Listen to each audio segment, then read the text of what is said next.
Hola, muy buenas noches para todos y todas. Mi nombre es Diego Barragán. El día de hoy voy a abordar el tema de los derechos en serio, ese libro tan reconocido en el ámbito jurídico y de ese gran maestro Ronald Dworkin, uno de los grandes expositores del justnaturalismo contemporáneo. Bienvenidos y bienvenidas a este pequeño resumen que voy a hacer del texto. Espero, por favor, me perdonen si de pronto se me sale alguno de los temas, pero la idea es hacer un video muy corto que condense todos esos contenidos. No sin antes quiero decir algo muy importante frente al contexto. ¿Quién era Ronald Dworkin? Profesor de Derecho norteamericano que cursó sus estudios de Derecho en la Universidad de Harvard, pero adicionalmente trabajó en la Universidad de Yale, trabajó también en la Universidad de Oxford y presidió las más importantes cátedras de introducción al derecho, de teoría del derecho, de teoría jurídica. Que la teoría jurídica empieza, como todos los demás estudios, desde una filosofía y precisamente eso fue lo que abordó inicialmente el profesor Ronald Dworkin, abordando los diferentes temas que competen al derecho, como su concepto, su desarrollo, sus temas medulares, su composición, su jerarquía y su interacción normativa. De tal forma que ese es como el contexto del profesor Ronald Dworkin, reconocidísimo a nivel internacional y que infortunadamente ya falleció, pero que nos dejó un gran legado como es ese documento de los derechos en serio, entre otros escritos de gran trascendencia jurídica. Los derechos en serio es un texto que fue redactado en 1977 y que en su denominación en inglés se llaman Taking Rights Seriously, en el que se argumenta una posición contraria a lo que es el positivismo. Y precisamente el texto aborda esa crítica al positivismo jurídico, pero especialmente de Herbert Hart, quien de alguna forma compartió en ese escenario mundial una especie de discusión que muchos lo han aterrizado en lo que denominan el debate Hart-Dworkin, aunque ese debate en la realidad no se gestó. En esencia lo que habían era una serie de publicaciones en la que un profesor hablaba sobre la doctrina positivista y el otro profesor desde la doctrina naturalista, y se hacía una especie de contradicción argumentativa que facilitaba la creación o interacción de nuevos conocimientos. De esta forma, pues el profesor Ronald Dworkin hizo parte de ese escenario en el que defendía su postura justnaturalista y en el que dejaba en evidencia algunas de sus críticas más importantes al positivismo, resumidas de la siguiente forma. El positivismo habla que la moral y el derecho no tienen nada que ver, y él dice que eso es totalmente desatinado en la medida que el derecho y la moral están inescindiblemente, inexorablemente cercanos o relacionados.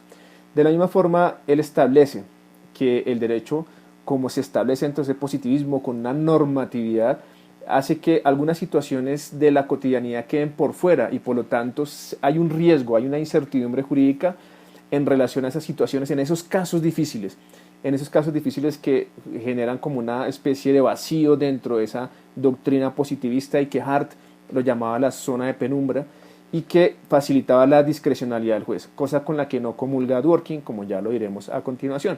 También él cuestiona la fórmula de la regla secundaria de Hart, la regla de reconocimiento, señalando que en una interacción democrática es difícil tener en consideración cuál es esa regla de reconocimiento, más aún en una interacción entre mayorías y minorías. De allí es muy difícil poder darle como esa trascendencia, esa regla de reconocimiento, y adicionalmente imposibilita a algún sector de la sociedad para poder ejercer una especie de derechos mucho más establecido en la sociedad. De tal forma que son las críticas que a gran escala hace. También señala que el derecho que no considera la moral, por supuesto está desconociendo la justicia, pero además no tiene en cuenta que en algunas relaciones concretas es necesario que el juez utilice esos excedentes legales para poder tomar decisiones mucho más acertadas. Excedentes que no implican que sean por fuera del derecho. Si bien es cierto, está por fuera de un estatuto, de una norma en particular, no implica que esté por fuera de lo que es el derecho, tal como es el criterio de la equidad o como son los principios generales del derecho. En esencia son las críticas que hace al positivismo, especialmente del profesor Hart. Y bueno, voy a empezar a hablar del texto como tal. El contenido de lo que es el texto de los derechos en serio empieza hablando de la jurisprudencia. Posteriormente aborda el modelo de las normas, después los casos difíciles, posteriormente los casos constitucionales, después la justicia y los derechos, posteriormente los derechos en serio, posteriormente habla de la desobediencia civil, para luego hablar de la discriminación inversa, de la libertad y moralismo, y qué derechos tenemos. ¿Podrían ser convertibles, controvertibles o no esos derechos? Ese es como el contenido muy general de lo que es el texto de Ronald Dworkin. Y como tal se anunció en ese contenido, con lo primero que inicia, o con la primera charla que empieza a desarrollar su texto, es con el tema de la jurisprudencia. Y allí hace énfasis, ¿por qué? Porque él hace parte de ese análisis del estudio del derecho anglosajón que se basa en las decisiones judiciales, en esos fallos que resuelven situaciones particulares y concretas, y él evidencia algunos problemas. Él hace un análisis de dos jurisprudencias, del sistema jurisprudencial en el Reino Unido y el sistema jurisprudencial en Norteamérica, y empieza a ver que hay ciertas diferencias y analiza que en el norteamericano, por ejemplo, se entran los jueces a meter en temas que se consideran en el Reino Unido como temas políticos y que por lo tanto estarían excluidos de su análisis. Entonces los jueces tratan de ingresar más y tienen mayor cobertura frente a los temas sociales, frente a esas libertades individuales también tan necesarias dentro de ese sistema social que se da en Estados Unidos y en el Reino Unido, y entonces empieza a mirar que él da una relación al enfoque norteamericano. Por supuesto, esto recibe diferentes críticas desde el punto de vista europeo y el Reino Unido, porque dicen que no hay una forma de contrastar esos aportes de Dworkin en lo que es en la Europa continental y en el mismo Reino Unido. Pero bueno, él hace una distinción académica diciendo por qué le parece que es un poco más amplia y da mayor cobertura lo que es esa jurisprudencia, pues desde el punto de vista norteamericano y de la gran escuela de Wendell Holmes, de Roscoe Pound, entre otros grandes del realismo jurídico norteamericano. Y entonces él analiza las sentencias y dice, mire, las sentencias tienen que ir encaminadas a lograr una justicia material, y eso es, a veces implica que se vaya más allá de la norma, que se acaten unos principios, pero que adicionalmente se tengan en cuenta unos objetivos del Estado. Y entonces los jueces empiezan a meterse o a inmiscuirse dentro de estas situaciones y empiezan a generar unos cambios sociales muy, muy importantes. De allí que se establece la importancia de la jurisprudencia. Pero adicionalmente, el papel del juez es muy importante en el desarrollo del derecho. ¿Por qué? Porque, como bien lo comenta el profesor Dworkin en el primer capítulo de este libro, señala que los abogados tendemos a tener muchos problemas técnicos, y a veces en derecho nosotros generamos una especie de discusiones sobre los conceptos, no quedan claras las figuras. Él analiza, por ejemplo, el tema de la culpa, de la responsabilidad. Es un tema conceptual, contextual, en el que el juez tiene que dar unas bases para que haya un entendimiento entre las diferentes partes o dentro de los diferentes protagonistas dentro de ese proceso. Por esa razón dice que la jurisprudencia se vuelve como fundamental, porque lo que hace es integrar diferentes conceptos, contextos, teorías, y unifica criterios. De allí la importancia de la jurisprudencia.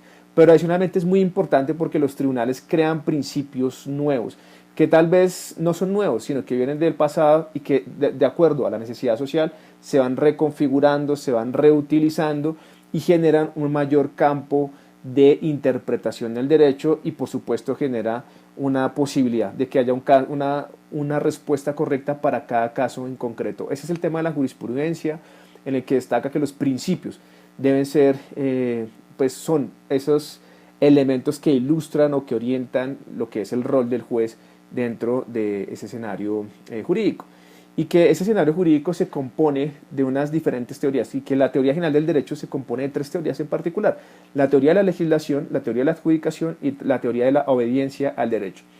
Que en esos tres ámbitos es que se tiene que ver cómo el derecho interactúa no solo con normas, sino que también con principios y con valores.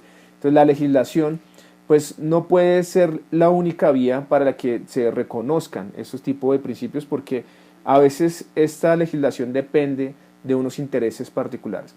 La teoría de adjudicación complementa esa teoría de la legislación, en la que el Dworkin señala que siempre, en todo caso, una persona siempre busca que se le resuelva su problema en concreto, y que el juez tiene que acudir a unas disposiciones que no necesariamente deben estar en la norma para poder tomar una decisión que sea lo más justa posible.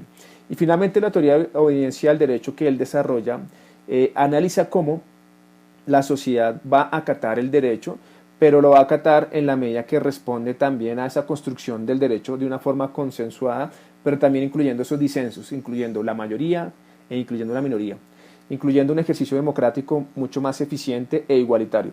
Entonces él hace una reconstrucción racional de lo que es ese liberalismo, pero un liberalismo con un enfoque igualitario. Entonces es una teoría bastante interesante en la medida que va abordando ese tipo de problemas. Ya en el capítulo de modelo de las normas, y pues como para sintetizar todo ese capítulo, dice que hay una insuficiencia de esta doctrina positivista al señalar que el sistema jurídico solo se compone de normas y ya. Él establece que las normas no son suficientes, que las normas, y como también lo reconocen los positivistas, ¿no?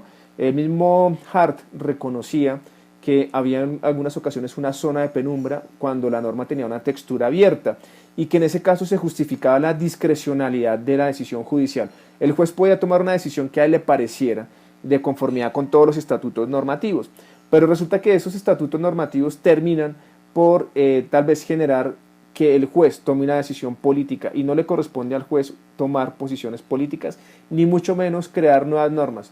Por esa razón es que Ronald Dworkin dice que esta situación de la zona de penumbra de la discrecionalidad judicial lo que genera es una incertidumbre jurídica o una incerteza, como lo llama él, del derecho.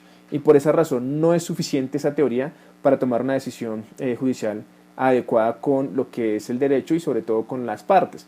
El positivismo pues hablan precisamente o se sostienen tres dogmas especialmente. Uno es la validez de las normas, otro es la discrecionalidad judicial y otro es la obligación jurídica. Y entonces, desde el ámbito de la validez de las normas, el positivismo se basa en cómo se crea ese derecho a partir, digamos, o desde una institución del Estado creado para ello. La discrecionalidad judicial, pues, como un fundamento, una posibilidad que tienen los jueces para complementar o para tomar decisiones cuando la norma es de textura abierta y hay una zona de penumbra, y que la obligación jurídica nace es precisamente de cómo se crea mediante la norma. Entonces, Dworkin señala que no es posible quedarse con ello porque cuando creamos una obligación jurídica solo a partir de la norma, pues dejamos por fuera todos esos principios y todas las situaciones que pueden producirse en la vida real. Por lo tanto, para él no es válido o no es acertado hacerlo de esta forma. Entonces, el positivismo se basa de esa